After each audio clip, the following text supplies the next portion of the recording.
Assalamualaikum warahmatullahi wabarakatuh. Perkenalkan, nama saya Joni Mahardani dengan NIM 22121811052. Di sini saya akan menjelaskan tentang alat-alat optik pada mata kuliah fisika. Alat optik. Alat optik adalah alat-alat yang menggunakan lensa dan atau cermin untuk memanfaatkan sifat-sifat cahaya, yaitu dapat dipantulkan dan dapat dibiaskan. Cahaya tersebut digunakan untuk melihat. Selain dari mata kita, alat-alat optik digunakan bersamaan dengan mata kita. Bisa juga untuk membantu kita melihat ataupun membutuhkan mata kita untuk menggunakannya. Alat optik nomor satu adalah mata. Mata berfungsi dengan cara menerima, memfokuskan, dan mentransmisikan cahaya melalui lensa mata yang menghasilkan bayangan objek yang kemudian ditangkap oleh retina mata. Bayangan objek yang ditangkap retina tersebut kemudian dikirimkan ke otak melalui saraf optik untuk kemudian diolah menjadi gambar yang mampu kita lihat secara nyata. Proses pembentukan bayangan. Bagian depan mata yang memiliki lengkung lebih tajam dan dilapisi selaput cahaya disebut kornea. Tepat di belakang kornea terdapat cairan aqueous humor. Cairan ini berfungsi untuk membiaskan cahaya yang masuk ke mata. Intensitas cahaya yang masuk ke mata diatur oleh pupil, yakni celah lingkaran yang dibentuk oleh iris. Iris sendiri merupakan selaput yang selain berfungsi membentuk pupil, juga berfungsi sebagai pemberi warna pada mata, seperti hitam, biru, atau coklat. Setelah melewati pupil, cahaya masuk ke lensa mata. Lensa mata ini berfungsi untuk membentuk bayangan nyata sedemikian sehingga jatuh tepat di retina. Bayangan yang ditangkap retina bersifat nyata dan terbalik. Bayangan ini kemudian disampaikan ke otak melalui syaraf optik dan diatur sehingga manusia mendapatkan kesan melihat benda dalam kondisi yang tegak. 2. Kacamata. Kacamata merupakan alat optik yang digunakan untuk membantu melihat pada orang yang memiliki cacat mata, baik itu rabun jauh, rabun dekat, ataupun mata silindris. Kacamata terdiri dari lensa, tergantung jenis cacat matanya, frame atau kerangka yang menyangga lensa. Kacamata berfungsi dengan mengatur bayangan agar jatuh tepat di retina. Dengan cara menjauhkan titik jatuh bayangan pada penderita rabun jauh dan mendekatkan titik bayangan pada penderita rabun dekat. Jenis kacamata. Kacamata berlensa cekung. Lensa kacamata yang digunakan penderita miopi harus membentuk bayangan benda-benda jauh atau S tepat di titik jauh mata atau S sama dengan min PR. Dengan PR disingkatan dari punctum remotum, yaitu yang artinya titik jauh. Tanda negatif pada S aksen diberikan karena bayangan yang dibentuk lensa kacamata berada di depan lensa tersebut atau bersifat maya. Yang kedua adalah kacamata berlensa cembung. Karena hipermetropi tidak dapat melihat benda-benda dengan jelas, lensa kacamata yang digunakan haruslah lensa yang dapat membentuk bayangan benda-benda dekat tepat di dekat matanya. Nomor 3, kamera. Kamera merupakan alat optik yang menyerupai mata. Elemen-elemen dasar lensa adalah sebuah lensa cembung, celah diafragma, dan film atau plat sensitif. Lensa cembung berfungsi untuk membentuk bayangan benda.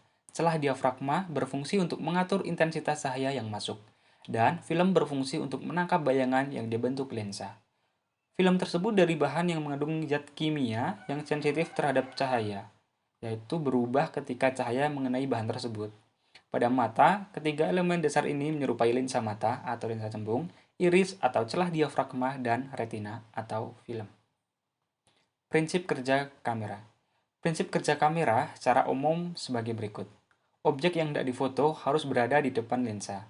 Ketika diafragma dibuka, cahaya yang melewati objek masuk melalui celah diafragma menuju lensa mata.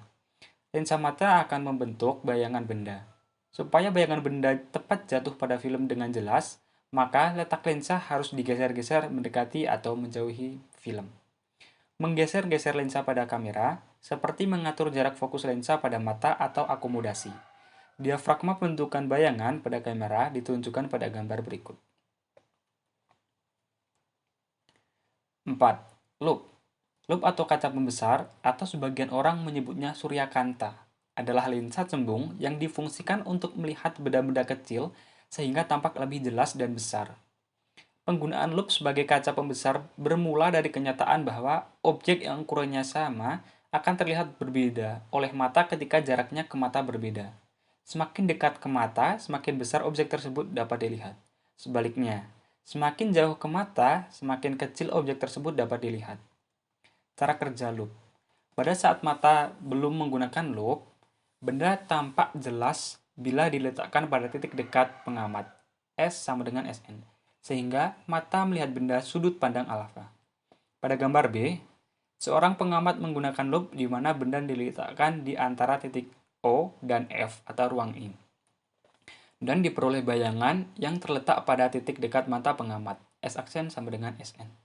Karena sudut pandang mata menjadi lebih besar, yaitu beta, maka mata pengamat berakomodasi maksimum. Untuk jenis mata normal atau emetropi dan berakomodasi maksimum, bayangan yang terbentuk berada pada jarak baca normal atau SN yaitu 25 cm. 5. Mikroskop. Sebuah mikroskop terdiri atas susunan dua buah lensa positif. Lensa yang berhadapan langsung dengan objek yang diamati disebut lensa objektif. Sementara itu, lensa tempat mata mengamati bayangan disebut lensa okuler. Fungsi lensa okuler ini sama dengan lup. Salah satu bentuk sebuah mikroskop diperlihatkan pada gambar. Pada mikroskop, lensa okuler berfungsi sebagai lup, agar mata pengamat dalam menggunakan mikroskop tidak berakomodasi. Maka lensa okuler harus diatur atau digeser sedemikian rupa supaya bayangan yang dihasilkan oleh lensa objektif tepat jatuh di titik fokus lensa okuler atau fok.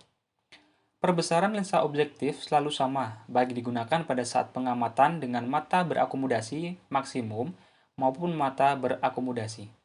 Hal ini dikarenakan lensa objektif digunakan untuk membentuk bayangan objek asli dan tidak berhubungan langsung dengan mata pengamat. Oleh karena lensa okuler bersifat sebagai lup, maka perbesaran lensa okuler untuk pengamatan dengan mata tidak berakomodasi dirumuskan sebagai. Nomor 6 adalah teropong. Teropong atau teleskop merupakan alat optik yang digunakan untuk melihat objek-objek yang sangat jauh agar tampak lebih dekat dan jelas. Benda-benda langit seperti bulan, planet, dan bintang dapat diamati dengan bantuan teropong. Dengan adanya teropong, banyak hal-hal yang berkaitan dengan luar angkasa telah ditemukan. Secara umum, ada dua jenis teropong, yaitu teropong bias dan teropong pantul. Perbedaan antara keduanya terletak pada objektifnya. Pada teropong bias, objektifnya menggunakan lensa, yakni lensa objektif. Sedangkan pada teropong pantul, objektifnya menggunakan cermin. Jenis-jenis teropong. Teropong bintang menggunakan dua lensa cembung, masing-masing sebagai lensa objektif dan lensa okuler dengan jarak fokus objektif lebih besar daripada jarak fokus okuler, atau FOB lebih besar daripada FOB. Yang kedua adalah teropong bumi. Teropong bumi menggunakan tiga jenis lensa cembung. Lensa yang berada di antara lensa objektif dan lensa okuler berfungsi sebagai lensa pembalik, yakni untuk pembalik bayangan yang dibentuk oleh lensa objektif.